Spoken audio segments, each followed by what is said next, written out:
निशे मी इयत्ता 5वी मध्ये शिकते. आज मी आपल्या समोर वेशभूषा सादर करत आहे.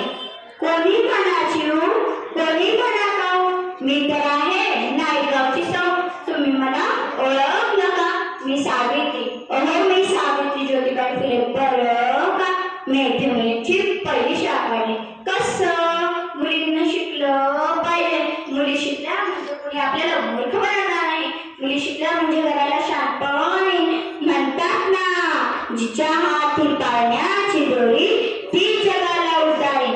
याही पुढे जाऊन मी म्हणेल, जिच्या हाती शिक्षणाची दोरी ती जगाला उतारेल. हे सर्व सिद्ध करून दाखवणारी मी भारताची पहिली स्त्री शिक्षिका सावित्रीबाई फुले होय. मी सावित्री ज्योतिबा फुले.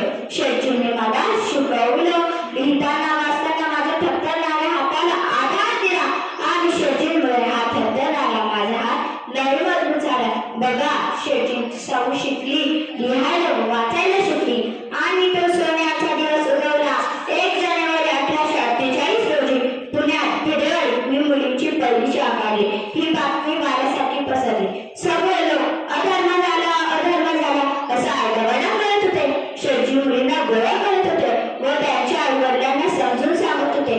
पण आमची शाळा बंद पडावी म्हणून काही लोक म्हणून डाव टाकले जात होते. विष्णुपंतांसारख्या आमच्या शिक्षकांना वारे टाकले जात होते. शिक्षक नसेल तर शाळा चालवायची कशी? मग मी पदर पुसले आणि टाकला पण पुढे श्री शिक्षणाचा विडा उचलण्यासाठी.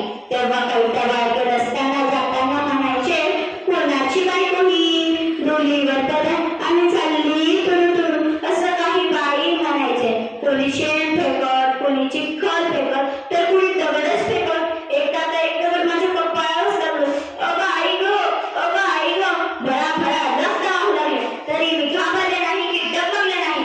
मुलींना शिकवण्याचं कार्य चालूच ठेवलं. एकदा तर एक टिंगल माझ्या समोरच आला आणि म्हणतोय कसा, ए सत्वे, माग फिरायचं. बाईच्या जातीला एवढा जोर बरं ना. मी गप्प बसते. होय, मी गप्प बसते. उच्चाला हात लावली खानदेशी. तेव्हापासून वचकच बसला. पण आज मला खूप वाईट वाटते. होय, खूप वाईट वाटते. आजकाल मुलींचा खूप तिरस्कार करतात. मुलींना जन्माला देत नाही. मुलींना जन्माला आणल्यावर त्यांना गर्भातच मानले जाते. हे चांगलं नाही. हो, हे चांगलं नाही. मी तुम्हाला शिक्षणाचे दारे उघडून माणूस पण जगायला शिकवलं. हे घडतंय कसं तुम्हीच सांगा. जर मुलगी नसेल तर सुद्धा जग पुढे